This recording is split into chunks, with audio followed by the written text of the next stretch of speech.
Olá, no vídeo anterior falamos sobre a organização sindical, primeira parte. Neste vídeo vamos dar prosseguimento ao estudo da organização sindical. No vídeo anterior nós vimos que o sindicato é o órgão de base, é ele que representa tanto a categoria profissional, sindicatos de empregados, quanto a categoria econômica, sindicatos de empregadores.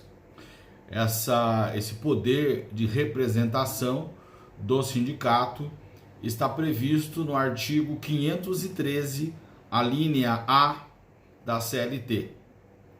Lá na consolidação das leis do trabalho, nós vamos encontrar que, portanto, é o sindicato que representa a categoria. Vimos também as chamadas organizações sindicais de grau superior.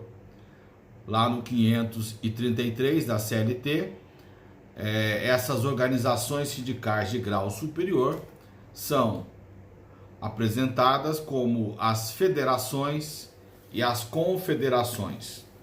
E lá no artigo 534, nós verificamos que para fundar uma federação são necessários 5 sindicatos. E lá no 535, verificamos que para fundar uma confederação são necessários 3 federações. Então nós vamos ter o sindicato como órgão de base, cuja base territorial mínima é a área de um município, e as entidades sindicais de grau superior. Acima dos sindicatos, a federação. Acima das federações, a confederação. Enquanto o sindicato tem a área mínima de um município, as federações são de âmbito estadual. Se não pode haver mais de um sindicato na mesma base territorial, também não pode haver mais de uma federação e mais de uma confederação na mesma base territorial, porque a Constituição da República manteve lá no artigo 8º, inciso 2º, o princípio da unicidade sindical. Pois bem, mas além dos sindicatos, das federações e das confederações, nós ouvimos falar em centrais sindicais. As centrais sindicais não constam do texto consolidado como órgãos de representação dos trabalhadores. Apenas sindicatos, federações e confederações são contemplados no texto da consolidação das leis do trabalho. Mas as centrais sindicais existem e elas nem tinham previsão na CLT. As centrais sindicais passaram a ser contempladas no texto da CLT a partir de 31 de março de 2008. Em 31 de março de 2008, ocorreu uma alteração na CLT através da Lei 11.648 e as centrais sindicais foram incluídas aqui no artigo 589, aquele artigo que trata da distribuição da arrecadação da contribuição sindical. Lá no 589 ele diz da importância da arrecadação da contribuição sindical serão feitos os seguintes créditos pela Caixa Econômica Federal na forma das instruções que forem expedidas pelo Ministério do Trabalho. Inciso 2º, para os trabalhadores, a linha A, 5% para a confederação correspondente. A linha B, 10% para a central sindical. A linha C, 15% para a federação. A linha D, 60% para o sindicato respectivo. E a linha E, 10% para a conta especial emprego e salário. Então, em 31 de março de 2008, ocorreu essa alteração no artigo 589, com a inserção das centrais sindicais entre aqueles entes que vão se beneficiar do dinheiro da arrecadação da contribuição sindical, que naquela época era obrigatória. Antes de 31 de março de 2008, o sindicato ficava com 60% da arrecadação da contribuição sindical, que era obrigatória. A federação ficava com 15%, a confederação com 5%, e os 20% restantes eram destinados à conta especial emprego e salário do Ministério do Trabalho. Com a Lei 11.648, de 31 de março de 2008, essa conta emprego e salário teve uma redução de 50%, sendo destinado a ela apenas 10%. E os 10% restantes foram destinados às centrais sindicais. Mas, repito, as centrais sindicais não representam os empregados nem os empregadores. Quem representa é o sindicato. É o sindicato que vai negociar. Tanto é que lá no artigo 617 da CLT dispõe: o empregado de uma ou mais empresas que decidirem celebrar acordo coletivo de trabalho com as respectivas empresas darão ciência de sua resolução por escrito ao sindicato representativo da categoria profissional, que terá o prazo de 8 dias para assumir a direção dos entendimentos entre os interessados, devendo igual procedimento ser observado pelas empresas interessadas com relação ao sindicato da respectiva categoria econômica. Então, quando os empregados querem negociar, os empregados não podem negociar diretamente com as empresas, salvo nas hipóteses que a CLT permite em decorrência da reforma trabalhista. E se o sindicato não assumir a negociação, caso o sindicato não assuma a negociação coletiva, o parágrafo 1º estabelece: expirado o prazo de 8 dias, sem que o sindicato tenha se desincumbido do encargo recebido, poderão os interessados dar conhecimento do fato à federação a que estiver vinculado o sindicato, em falta dessa, a correspondente confederação, para que, no mesmo prazo, assuma a direção dos entendimentos. Esgotado esse prazo, poderão os interessados prosseguir diretamente na negociação coletiva até final. Então, quem assume a negociação coletiva é o sindicato da categoria profissional. Caso o sindicato permaneça silente, é a federação que deverá assumir a negociação coletiva. O sindicato tem 8 dias para assumir a negociação coletiva. No seu silêncio, a federação terá também 8 dias para assumir a negociação coletiva. Essa permanecendo silente, o prazo passa para a confederação. Também 8 dias para assumir a negociação.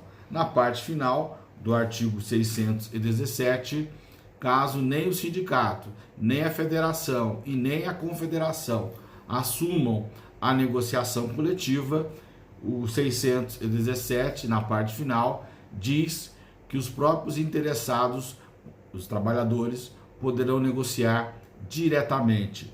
Esse esse aspecto será abordado em outro vídeo, quando falarmos da negociação coletiva.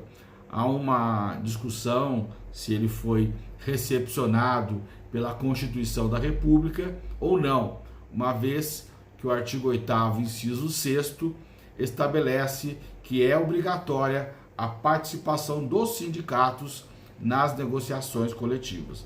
Mas o fato é que, nesse 617, nós vemos a presença do sindicato, da federação e da confederação.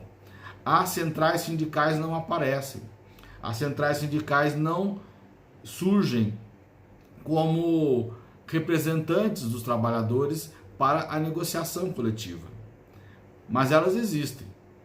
Já existiam antes da previsão de arrecadarem 10% da contribuição sindical lá no 589. É um fato. As centrais sindicais existiam. São pessoas jurídicas legalmente constituídas. Mas afinal, o que vem a ser central sindical? A central sindical não faz parte da estrutura sindical prevista na CLT. Elas apenas, a CLT apenas menciona os sindicatos, órgãos de base, e as federações e as confederações, as chamadas entidades sindicais de grau superior. Mas as centrais sindicais existem e elas atuam como órgãos de representação de política sindical. Elas têm uma postura ideológica traçando o perfil dos filiados. Conforme a central sindical, nós vamos observar uma postura mais de negociação ou uma postura de maior conflito, né? Prevalecendo a greve como forma de solução dos conflitos trabalhistas. Isso vai depender da central sindical. São várias as centrais sindicais existentes no Brasil e cada uma tem uma forma de atuação perante os conflitos trabalhistas.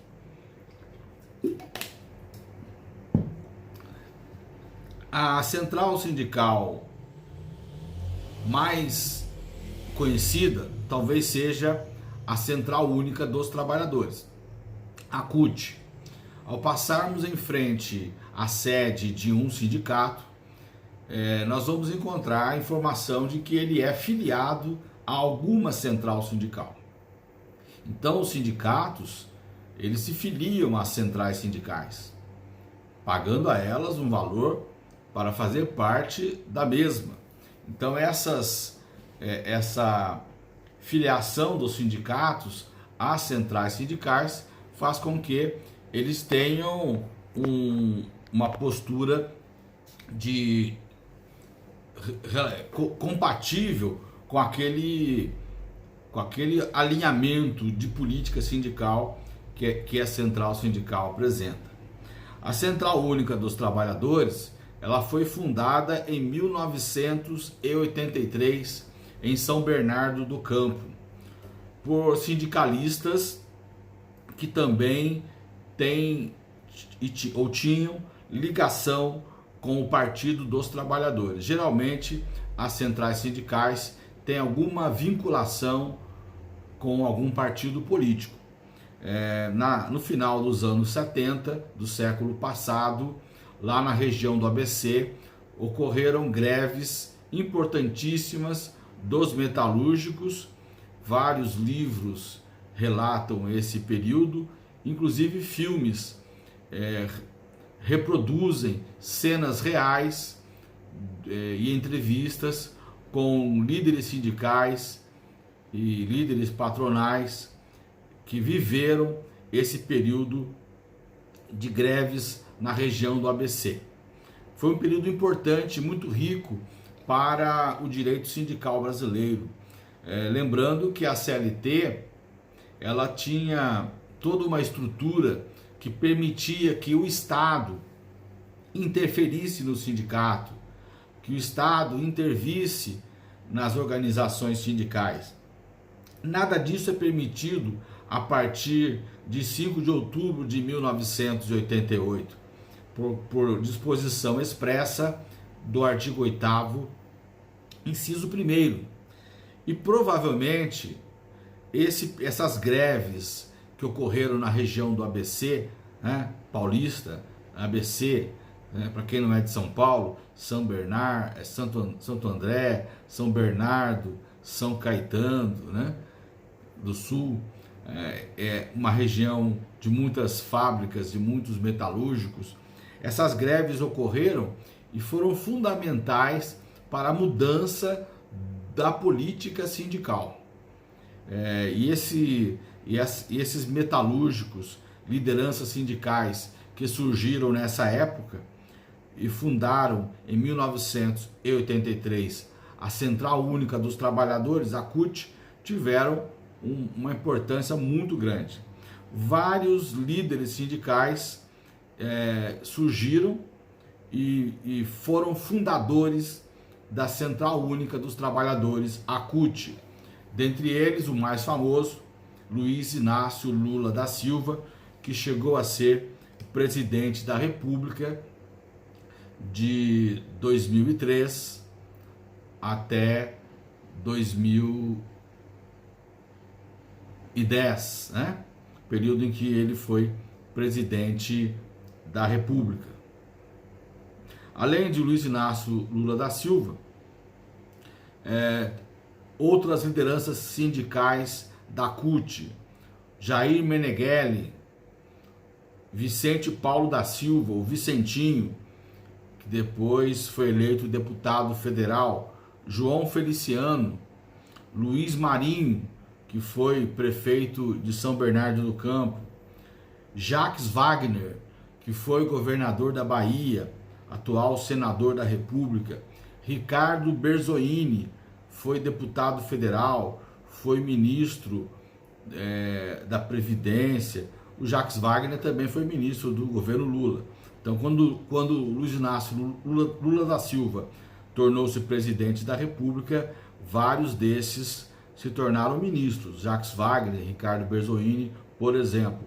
Luiz Guxiquem, outra liderança da CUT, também foi ministro no governo Lula. Olívio Dutra foi governador do Rio Grande do Sul.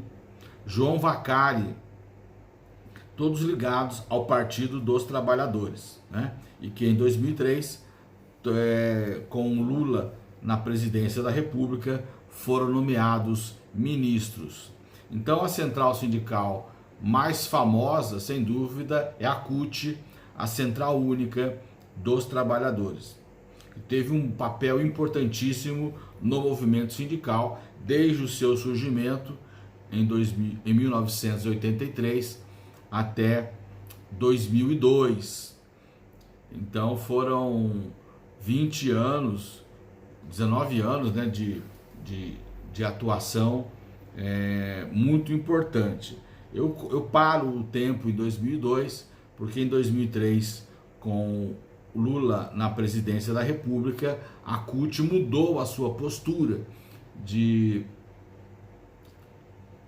isso forçou o surgimento de dissidência e de uma nova central sindical, conforme veremos mais adiante. Outra central sindical importante é a CGT, a Confederação Geral dos Trabalhadores. Na história sindical brasileira, existiu uma outra CGT lá na década de 60 do século passado. Era o Comando Geral dos Trabalhadores. Com a redemocratização do Brasil, surge em 1983 essa CGT, mas não é a antiga, não é o Comando Geral dos Trabalhadores, é a Confederação Geral dos Trabalhadores. Ela teve um presidente muito famoso, Joaquim dos Santos Andrade, conhecido como Joaquinzão, do Sindicato dos Metalúrgicos de São Paulo, e um secretário que era do Sindicato dos Eletricitários de São Paulo, eleito em 1989, chamado Antônio Rogério Magri.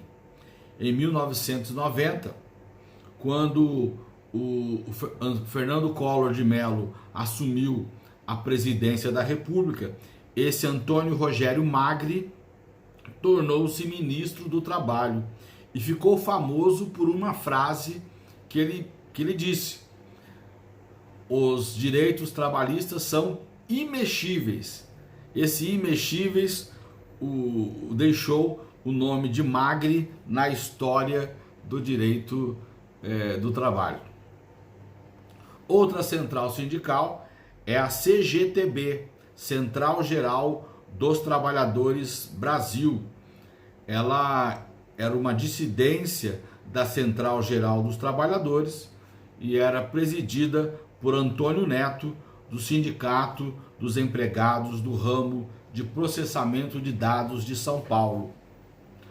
Uma quarta central sindical, importantíssima e muito famosa, é a Força Sindical. A Força Sindical foi fundada em 1991. Ela foi presidida por Luiz Antônio de Medeiros e depois por Paulo Pereira da Silva, o Paulinho da Força, ambos ex-presidentes do Sindicato dos Metalúrgicos de São Paulo. Essa força sindical é conhecida pelo chamado sindicalismo de resultados. Ela apoiou, durante o governo Fernando Henrique Cardoso, o governo do FHC e as propostas de flexibilização dos direitos trabalhistas. Durante o governo Fernando Henrique Cardoso, de 1995 até 2002, várias alterações na CLT ocorreram, as chamadas flexibilização trabalhista. Todas elas condicionavam as alterações na CLT à prévia negociação coletiva. Então, alguns direitos assegurados na Constituição poderiam ser flexibilizados, mas eles dependiam de uma negociação trabalhista que autorizasse essa flexibilização. Em geral, era isso que ocorria. E nesse período, a CUT sempre se opôs ao governo Fernando Henrique Cardoso. Ela fazia uma posição muito forte defendendo os trabalhadores a ela afiliados. Por outro lado, a força sindical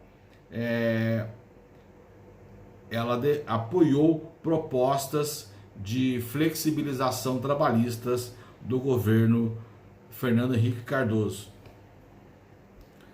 Outra central sindical é a USI, União Sindical Independente. Essa União Sindical Independente é sucessora do chamado Movimento Sindical Democrático e teve como liderança Paulo Fernandes Lucânia, e ela era composta por sindicatos de comerciários.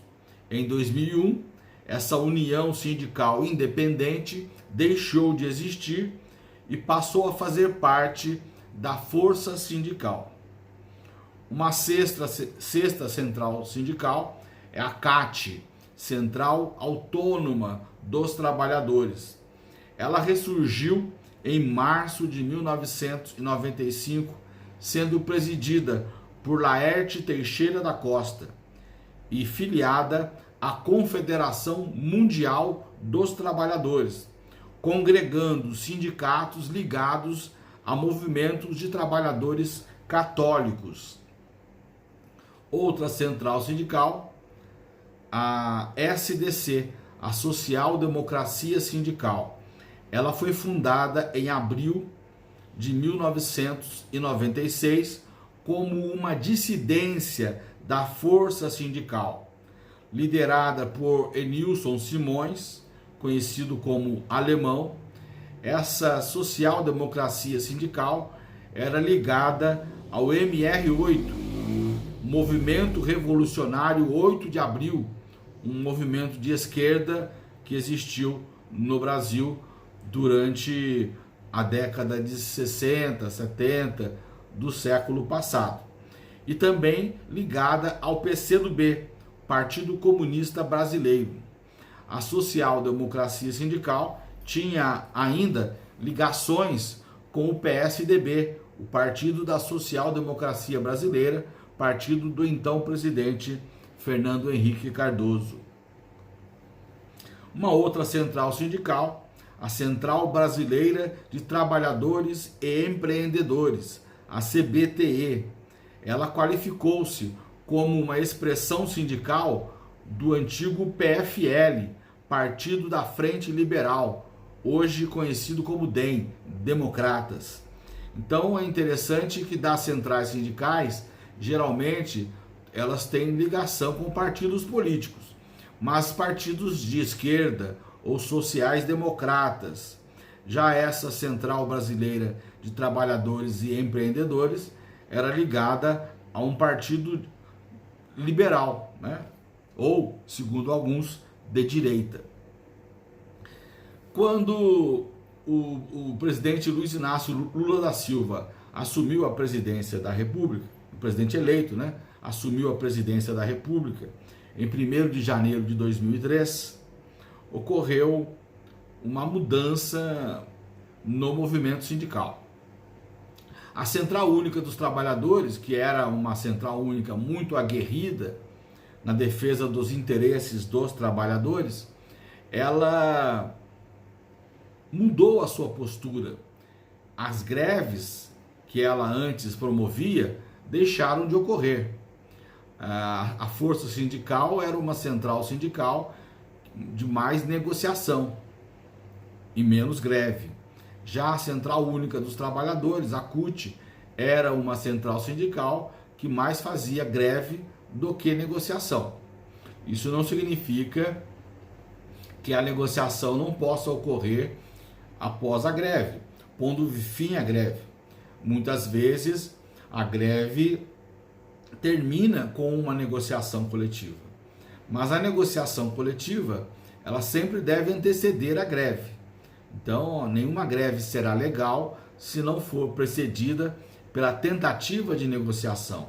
Apenas com a negociação frustrada é que a greve pode ser deflagrada.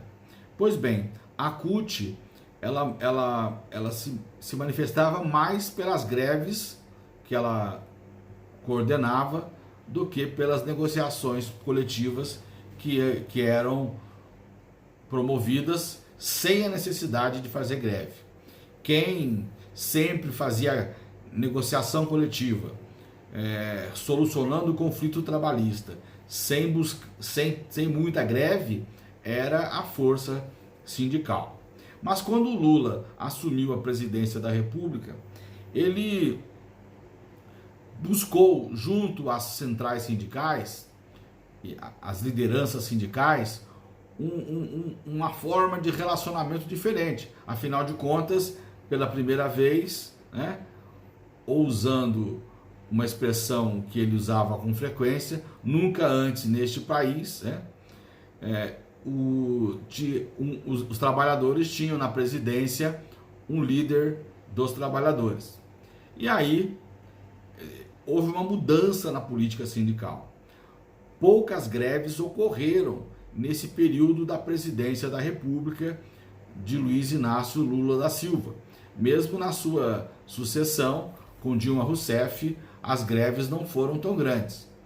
Ocorreram greves no governo Dilma Rousseff, mas bem menos do que ocorriam no governo FHC. No governo Lula, poucas greves ocorreram. Eu tenho para mim que houve um retrocesso na política sindical brasileira neste período, porque as negociações coletivas, através das quais os trabalhadores devem buscar a melhoria das condições sociais, elas se enfraqueceram e o governo ofereceu muitas isenções fiscais às indústrias. Então nós tivemos a isenção da linha branca, as fábricas de fogão e geladeira, elas deixaram de pagar IPI imposto sobre produto industrializado. E as montadoras deixaram de pagar IPI, imposto sobre produtos industrializados, sobre os veículos. Isso fez com que o custo da produção dessas fábricas caísse. Em troca, tudo tem o seu preço, elas tinham que atender aos interesses dos trabalhadores. Então, muitos conquistaram benefícios, aumento de salário, aumento do valor da participação nos lucros ou resultados, ou algum outro benefício. Mas a minha crítica diz respeito à seguinte situação: esses benefícios que os trabalhadores conseguiram, eles não foram conquistados em decorrência de negociação coletiva. Eles não foram conquistados da eventual necessidade de greve como forma de solução do conflito trabalhista. Esses benefícios foram concedidos por força dessa troca de benefícios por parte do governo. O governo isentou as indústrias do IPI e elas deixaram de recolher o imposto e passaram a pagar alguns benefícios a mais, ou aumento de salário, ou aumento da participação nos lucros ou resultados, ou algum outro benefício aos trabalhadores.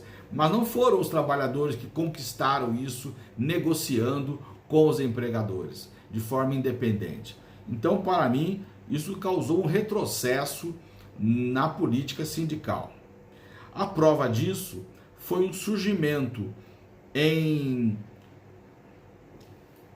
durante o governo Lula de uma outra central sindical, a Conlutas. A Conlutas é uma dissidência da Central Única dos Trabalhadores, porque principalmente sindicatos de servidores públicos, decepcionados com a atuação da CUT durante o governo Lula, ocorreu essa dissidência dos trabalhadores, dos sindicalistas, né? E metalúrgicos também, né? Aqui na região metropolitana do Vale do Paraíba, os sindicatos dos metalúrgicos de São José dos Campos é um dos que era filiado a Conlutas. A Conlutas tem ligação com o Partido Socialista Unificado dos Trabalhadores, o PSTU, um partido mais à esquerda do que o Partido dos Trabalhadores. Então ela surgiu como uma dissidência da CUT. Em 2005, a Conlutas deixou de existir e fundou a chamada Nova Central, né? Essa Nova Central teve a adesão de várias centrais sindicais, como a Confederação Nacional dos Trabalhadores na Indústria, a CNTI, a Confederação Nacional dos Trabalhadores em Transportes Terrestres, a CNTTT,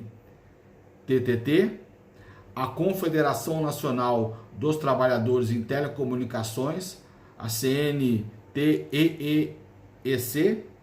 a Confederação Nacional dos Profissionais Liberais, a CNPL, a Confederação Nacional dos Trabalhadores em Turismo e Hospitalares, a Contratur, e a Confederação Nacional dos Trabalhadores nas Indústrias de Alimentação, a CNTA.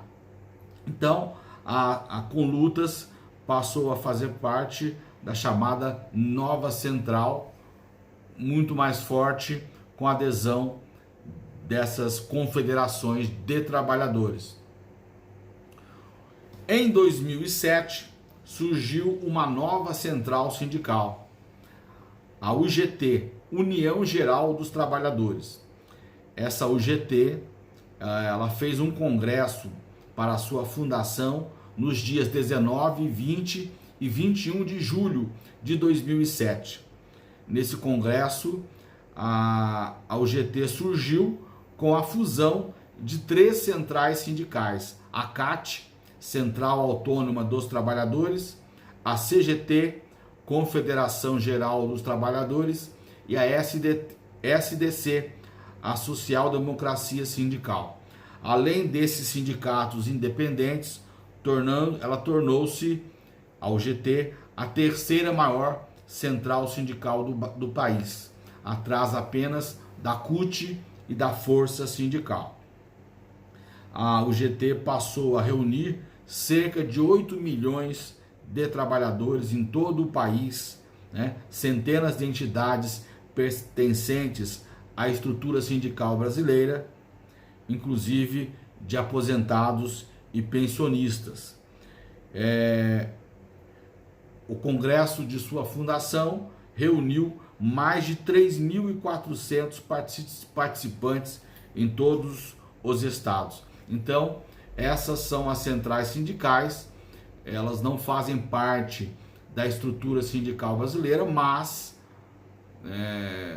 apesar de não constarem da CLT como representantes dos trabalhadores, todo sindicato é filiado a uma central sindical e, portanto, tem ligação a essas centrais que fazem a orientação de política sindical dos sindicatos e das federações, bem como das confederações.